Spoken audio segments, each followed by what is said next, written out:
Aloha! It was super awesome meeting you. Here's what we're looking forward to. When the instrument is in tune, we have 4 strings. The high G is closest to our nose. When we play a G major, one of the chords we're going to work on, the 3rd note in is the same as the open. In unison, igual. They're the same, which means it's not an octave, it's not higher, it's the exact same. That's a good way to test to see if your G's are in tune. The next string is a C, more importantly, middle C. So as long as you're in tune with yourself, the G and G, and then you can play the 3rd fret, and then go up 3 more, that 5th fret on that high G is the same as your C string. Cool, now we have 2 strings in tune. If we go 1, 2, 3, 4, and don't go up to that 5th on that C string, that makes the string above, the E. At this point, we can take that 1st finger and play an A at the 5th fret and have an open note. Meaning, if we can play a C up here, and we can play an open C, and they're in tune, and then we play a C at the 5th fret, this string up here, the A string at the 3rd fret, should be the same sound as the G string at the 5th. Both the same, looking good. The first exercise that we do is called the spider exercise. We're gonna do this by utilizing 1 finger and 1 finger. The 1st finger. These are thumbs. We don't consider them fingers when playing string instruments.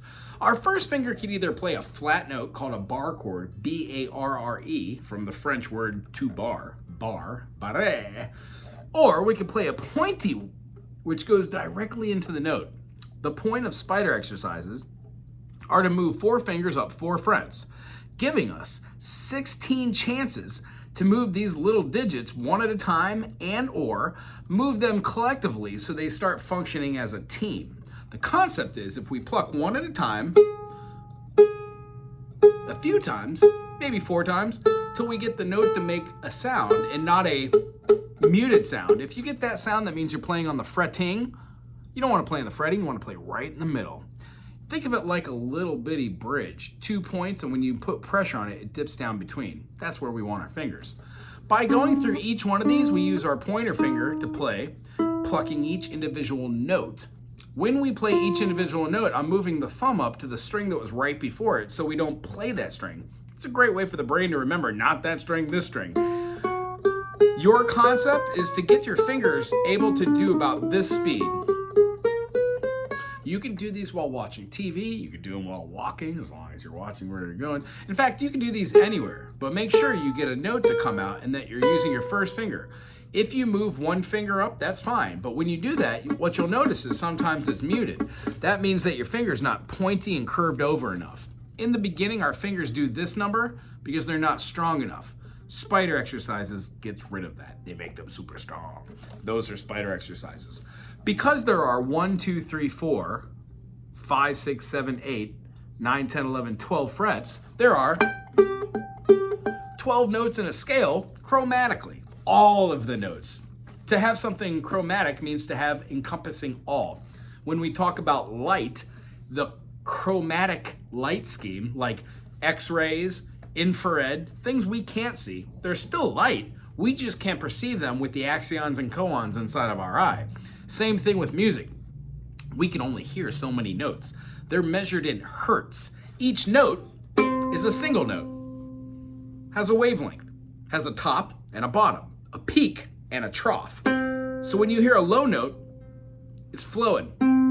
When you hear that same exact high note, it's going just faster. It has the same peak and same trough, just has way more oscillations per distance. That's tempo. In between are 1, 2, 3, 4, 5, 6, 7, 8, 9, 10, 11, 12, 1. We also have a diatonic scale. That's what we're eventually gonna get to. Here's what it looks like. C is open, D is with our 2nd finger, 2nd fret on the C string, E is open. You could also find an E at the 4th fret, but we're gonna worry about the open one. So in review, open C, D at the 2nd, open E, our first naturally occurring half step.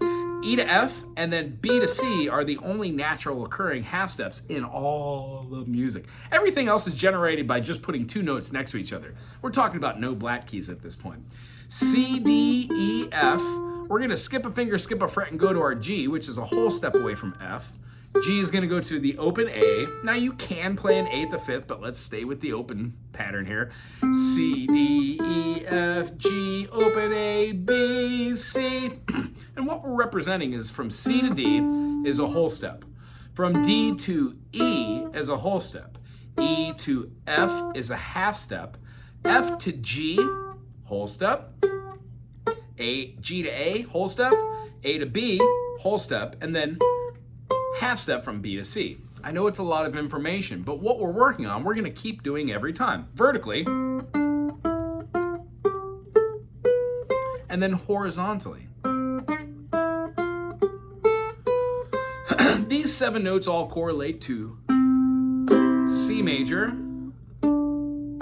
D minor, E minor, F major, G major, A minor, B diminished, and then C major. But our chords for this week are C major, third finger, third fret, keep it there. You can play with any finger, you just don't want to play with multiple fingers. And when we play with one finger, what you'll find is sometimes it's good to play it like this because you're moving up the fretboard. Sometimes it's good to play like that because you're moving down the fretboard.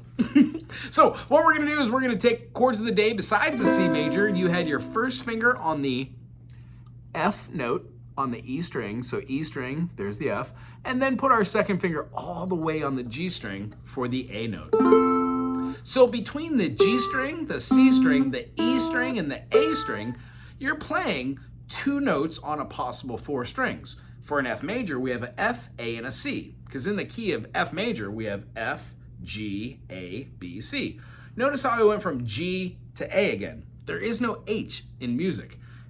F, G, A, B, C. So when we get rid of 2 and 4, 1, 3, 5, which is a triad, gives us one note, the F, the root.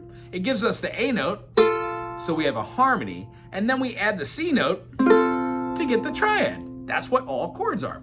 This A down here is just a double A because we have 4 strings, 3 notes. One note will be repeated. So the concept of doing this really gets us through the fact of if we can get our fingers up and down our fretboard, spider exercises make our fingers stronger, one end to the other. 5 minutes in the morning, 5 minutes at night, or if you play more than 5 or 10 minutes in a day, do this for 2.5 minutes.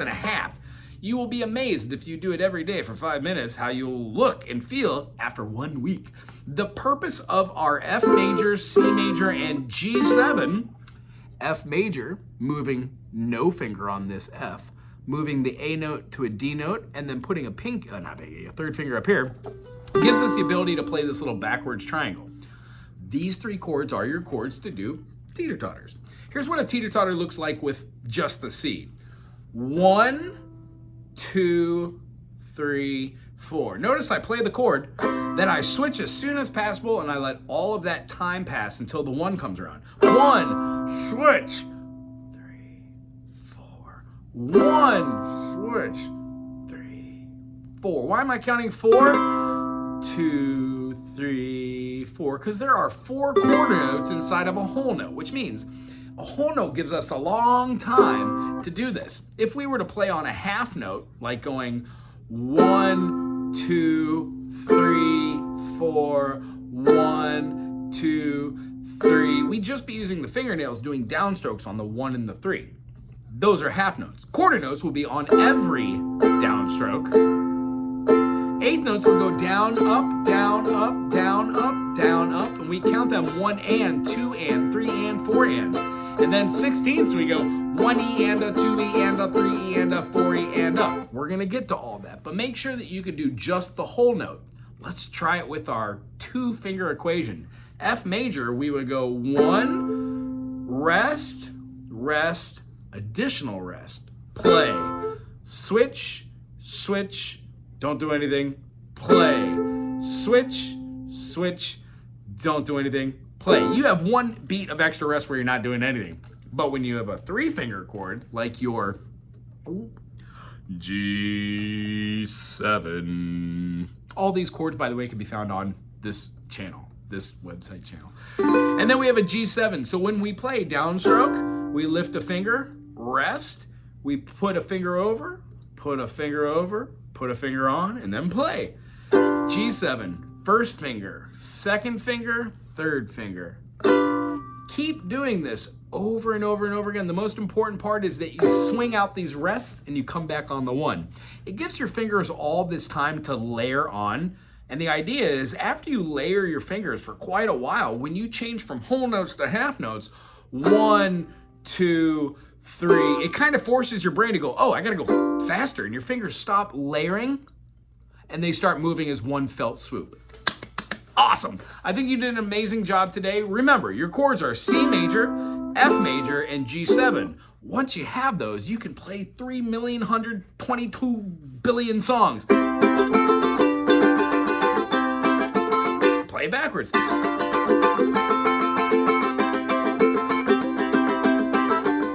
Or play them awkwardly. F, C, F, G7, F, C, F, G7. We'll work on all these different rhythms and more next week. I'm very much looking forward to it. Your spot is the same next week.